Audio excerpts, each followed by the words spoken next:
Ayan, si nanay, nagre-relax dito. Kasi nalulungkot daw siya. Ang gaganda ng kanila dito, mga suha nila, mga kabisero. Ako marami rin akong suha doon sa amin, Manila. Pero ito, ang gaganda ng suha. Nanguha nga ako eh. Napakadaming bunga rin. Kumuha ako dito dahil magdala ako ng pangbinhi doon. Kahit isang piraso lang, marami na yan. Ayan o. Dami niyang kwan. Oo. Dami niyang... Ano na, binhi mo? Yung dami o. Bunga ng suha nila. Ayan. Oh. Wik. Wak. Wak. Wak.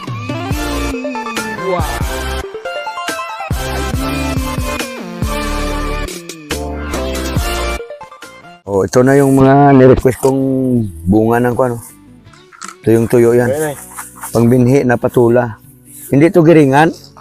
Hindi. So yan na yung sitaw. Oh. Yan. Yan, ano yan? Binhi mo. Binhi ng... Ito, ano? Sitaw. Oo. Binhi ng sitaw yan. Oh. Punta tayo dito. Tignan natin na malapitan yung sangkis. Ayan. Ayan, oh. Dami talaga siya kung magbunga, oh. Oh. Yan.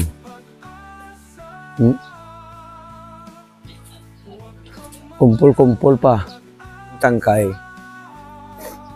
Ang laki ng, isang tangkay, dami, oh. Yan. Kumpul-kumpul.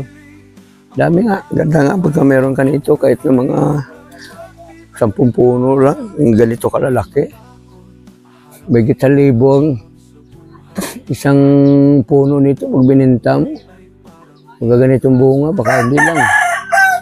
Pag nandun sa Maynila, baka abutin pa ng 2,500 ang isang puno. Pag nag-harvest ka, kasi pag-harvest nito, sabay-sabay naman na eh. So ayan, mga kawaki. Ayan. Mga kawaki. Ito yung kababata ko dito na nung araw ay nahabol to ng mga chicks. Pati agi yan nung ginlagas namon to sa may dumduman mo to. Naalala mo yon? Upod natin, kasama natin sila ni Juanito. Kabayan.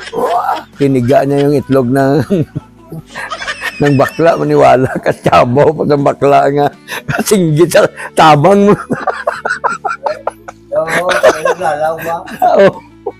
Hindi, kasi nung araw, madalas kami patrobol doon sa Maynila. Mayo ganin mabuti to sa kanya kasi nung napatrobol kami, biyahe ka na eh. Sasakay ka na nun sa barko eh, naalala mo? Seaman kasi siya, mga ka-business, no? Banda dito, naputol yung audio ng ating kamera, mga kawaki. Sayang nga lang, ang saya-saya ng aming pinag-usapan dito. Pero yung pinag-usapan namin dito, mga kawaki, ito yung time nung panahon ng mga teenager pa kami. Kasi halos magkasabay kami na lumaki, no? Itong si kababata kong si kabarkada ko na rin, si Jomar Monterola. Ayan. Yun nga, pinag-usapan namin yung aming mga naging karanasan, yung aming mga naging nakaraan. Yun, yung kung gaano ka pilyo ba yung aming mga pinagdaanan ng araw nung kami mga binata pa. At medyo masaya nga lang kami dyan, mga kawaki, kasi medyo matagal-tagal din kami hindi nagkita, no? Ang tagpong ito yung umuwi ako noon ng probinsya, no? At ngayon ko lang na-upload kasi nga nakita ko dito sa aking file, nandito lang. Saya naman kung hindi natin i-upload. Parang pinaka-memory na lang ito, no? Memories. Ayan. Isipin mo mga teenager pa kami nung araw. Ayun, nagkita kami, mga puti na yung buhok namin, ganon. Matatanda na kami. Siguro, ayan. Ganun pa man, siguro kayo mga kawaki, meron din kayong ganitong karanasan na kapag ka nakita nyo yung dati yung mga barkada, mga kababata nyo, na pagkwentuhan nyo yung inyong mga karaan, siyempre, di ba, masaya, mga kawaki. Ano? Kaya kahit pa paano, naisip kong i-upload yung video dito. Bibihira lang din kasing mga ganitong klaseng video, no? Ayan. So, kinikwento niya rin sa akin dyan yung kanyang naging karanasan doon sa kanyang trabaho kasi siya seaman, ano, yung mga naging karanasan niya doon sa barko, mga hirap, mga pagdurusa na nadaanan niya sa gitna ng laot. Ganun pa man, masaya pa rin naman siya kasi nakapagpunda din naman siya ng kanyang ikabubuhay. Nakabili din siya ng mga lupain para kagaya niyan, may edad na siya. May pagkakitaan kahit pa paano. Doon kasi sa probinsya namin, mga kawaking, tawag doon ay kampo. Yung bang sugar cane, yung pagtatanim ng tubo. Yan ang medyo malakas na pagkakitaan doon sa amin, sa probinsya ng Negros. Sa Negros po yan, mga kawaki. So ayan, mga kawaki, salamat po. Pinagkagaan nyo itong video kong ito. No?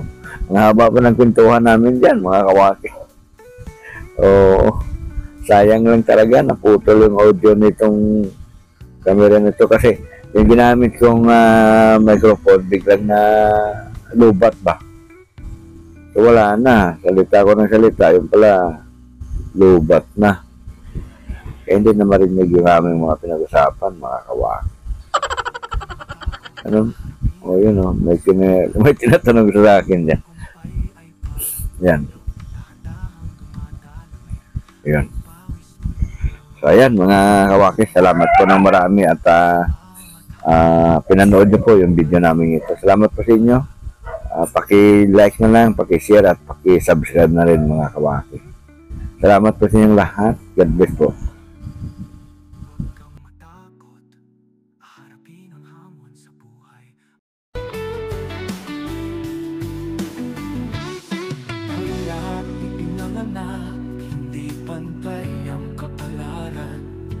May mayaman, may mahirap, ganyan ang ating lipunan.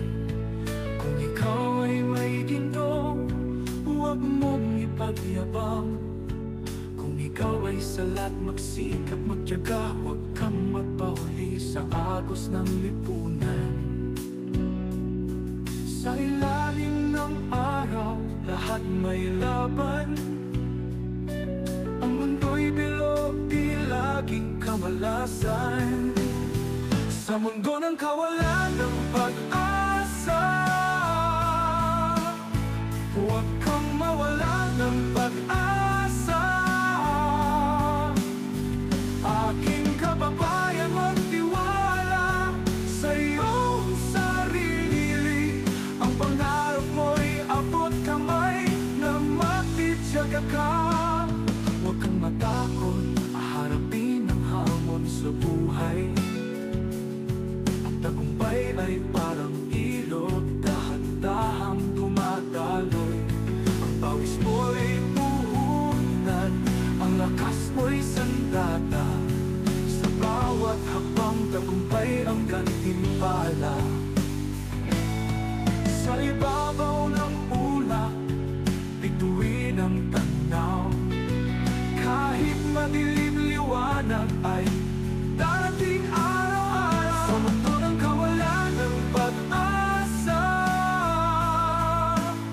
huwag kang mawala ng pag-asa. Aking kababayan, magtiwala, ang pangarap ay abot kamay na.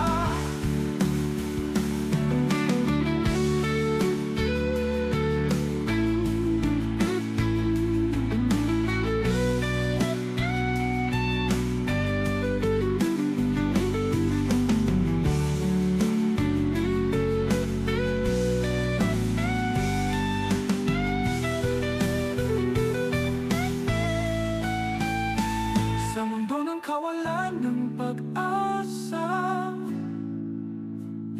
Huwag kang mawalan ng pag-asa.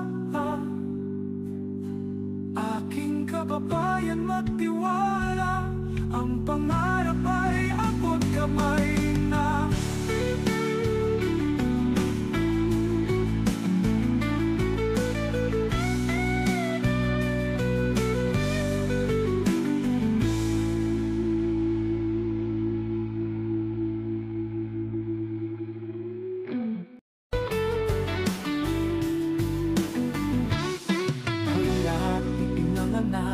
Hindi pantay ang kapalaran. May mayaman, may mahirap, ganyan ang ating lipunan. Kung ikaw ay may ginto, huwag mong ipagyabang. Kung ikaw ay salat, magsikap, magtiyaga, huwag kang magpahuli sa agos ng lipunan. Sa ilalim ng araw, lahat may laban. Ang mundo'y bilog, di laging kamalasan. Sa mundo ng kawalan ng pag-asa, huwag kang mawalan ng pag-asa. Aking kababayan, magtiwala sa iyong sarili. Ang pangarap mo'y abot kamay na magtitiyaga ka. Huwag kang matakot, harapin ang hamon sa buhay. Ang tagumpay ay parang ilog, dahan-dahang dumadaloy. Ang pawis mo'y puhunan, ang lakas sandata. Sa bawat hakbang, tagumpay ang gantimpala.